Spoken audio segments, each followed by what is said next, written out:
Welcome back to Daily DeFi. Today is June 10th of 2021. Today we'll be taking a look at BADGER DAO, Coti, and Thorchain, three altcoins that are actually doing quite well on the 24-hour time frame. We'll also be taking a look at all of the top decentralized finance coins, along with this first article from Cointelegraph on how people have been picking up these altcoins at cheap prices. I've been going shopping. I hope all of you have been able to see this opportunity.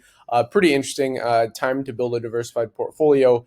Kind of in this miniature bear market inside a long-term bull market for blockchain. So then we will also talk about how the Fed's ETF buying strategy helps MicroStrategy. So that's quite interesting. Let's talk about both those. But first, let's kick things off with DeFi Pulse and juicy NFTs. So total value locked in decentralized finance sits at $61.34 billion. Aave dominance is at 15.54%, and DeFi Pulse index is at 349.82, up about 5% on the daily. We've been continuing to move sideways. So everything is up today, kind of as Bitcoin dominance has dropped a little bit. It's pushed altcoins up. I would like to see a little bit of an altcoin rally, but I don't mind these further falling in prices, because the beautiful thing is, if you know how to set up your portfolio and not realize these losses, I haven't realized any losses. I've just added to my portfolio. I was pulling profits along the way on this parabolic rise up, and then I've been able to hold in stable coins like I talked about in my Trident approach strategy, and kind of pick up some wallets. They're cheap down here. So moving on to juicy NFTs. Now, this has been at $2 million the past 2 days. Now we're right around $600,000, down about 75% on the daily. CryptoPunks, Sandbox Lands, and ENS are in the top three. CryptoPunks is definitely holding that number one spot like normal. So let's actually kick it off with this article, and then we'll move into the altcoin article leading up to the decentralized finance tokens. But I thought it was quite interesting and something that a lot of people don't realize. So as of March of 2021, the Fed was one of the biggest investors in SPDR. This is the Bloomberg Barclays high yield bond ETF, also known by its ticker JNK. So how does this actually help MicroStrategy? Well, let's go after that. So the Fed bought up junk bond ETF shares. So you have to understand who is buying up bonds right now. Well, it's really the Federal Reserve. Most people are not going to purchase bonds right now, at least in the short term, because of inflation. And MicroStrategy's latest bonds are in this ETF. So that's quite interesting. And that only helps MicroStrategy. They released that $500 million, not $500 billion. The only people that are able to do that is like the Fed. They released it to purchase up more BTC. So many Bitcoin proponents see the Federal Reserve as public enemy number one, but the Fed's recent strategy can actually be hedged. And this is what MicroStrategy has done, is they've basically seen what the Fed has done and go, okay, wait a second, we can use the Fed to our advantage. We can kind of hedge against this. And they do this because they know that they're the number one buyer of these junk bonds. And this week, publicly traded crowd software firm MSTR MicroStrategy reveals its plan to sell another $400 to $500 million and they bumped it up to $500 million. The company already holds around 92,000 Bitcoin, which is worth about $3.4 billion at today's exchange rate. This sale of secured notes, which would entitle institutions to buy 6.125% annual return for the next 7 years, could fund MicroStrategy's purchase of 13,411 more Bitcoin today. So the Federal Reserve's role in all of this stems from the early days of the pandemic, when, in an effort to stabilize the economy, it elected to use the money printing powers to buy up bonds in ETFs. So you have to understand that when, I talked about this in the video, the Federal Reserve versus the Treasury. I have that in, I think it's the Macro Outlook playlist, but that's kind of how they control this, is not affecting broad money, but rather just affecting base money. The Treasury actually can, there's a big difference between the Treasury and the Fed as far as how they print money and then buying up bonds. But when they use this together, they can really manipulate the macroeconomy, because the US dollar is that global reserve currency. And with these stimulus packages, it's pretty insane. So the altcoin roundup. So post-crash prices give investors a chance to build a diversified portfolio. Looking to build a diversified crypto portfolio? Well, these are three cornerstones to consider. All right, so they have in decentralized finance, you have Uniswap, Aave, and PancakeSwap. Quite interesting. This chart here is from a DeFi Llama, if I remember correctly. Also, CoinMarketCap, maybe DeFi Llama takes their Oracle from CoinMarketCap. So that's quite interesting. Stable coins, this is interesting here. You can earn a nice passive income on stable coins, a nice yield. And some people, are just purely in crypto. I mean, I have a lot of my portfolio in crypto, but I'm also diversified into things like commodities, in emerging market equities. That's kind of what I prefer. And then some other alternative investments like art and some other things that maybe we'll talk about in videos coming up. These are some of the things where you can earn like a nice percentage off of this.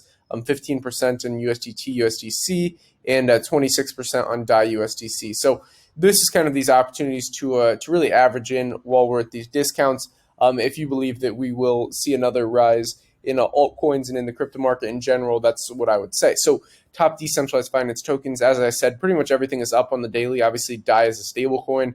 I always hate that they include these stable coins here because it's like nobody's really investing in these for growth, right? People are investing in this either to earn that nice passive income that we were talking about 26% on the day, or APY, not on the daily. So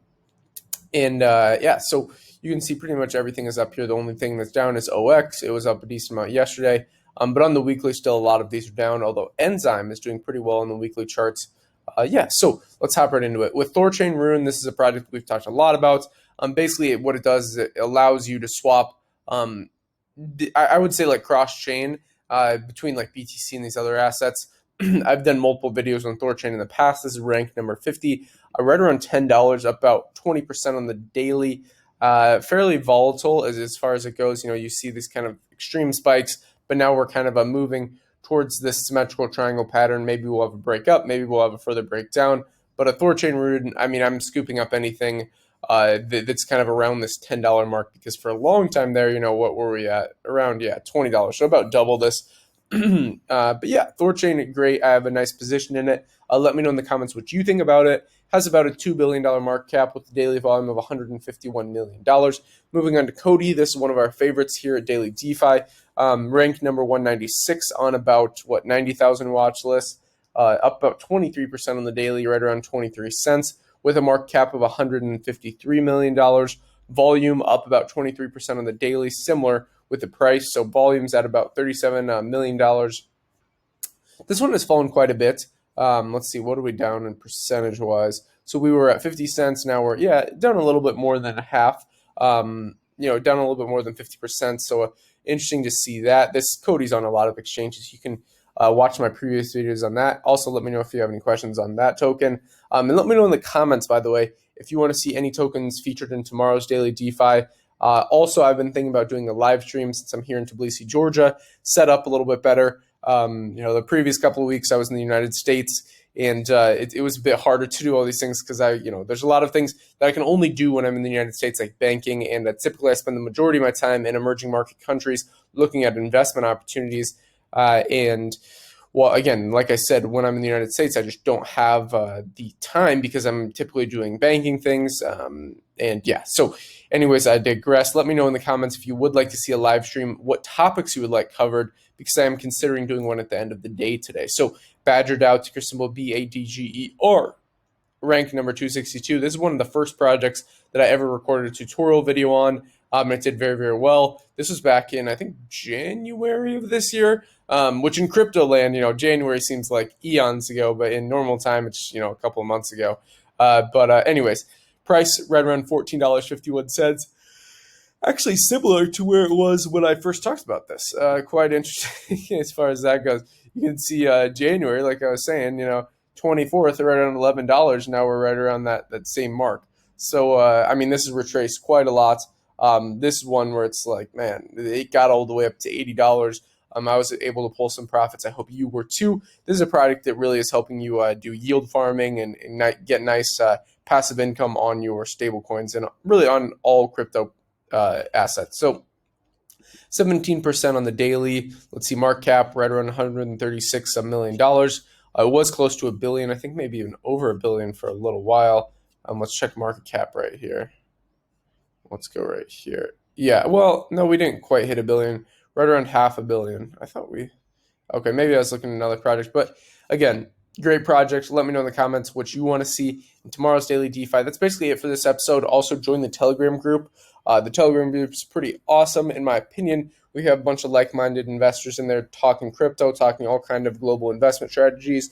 Also, I do plan to maybe do some calls moving forward in the Telegram group to help people more one-on-one. With the live streams. It's a bit harder to do. I can answer questions in the comments, but typically I pick a couple of topics, go on those. We'll do maybe an hour to maybe even a couple of hours, depending on how I feel.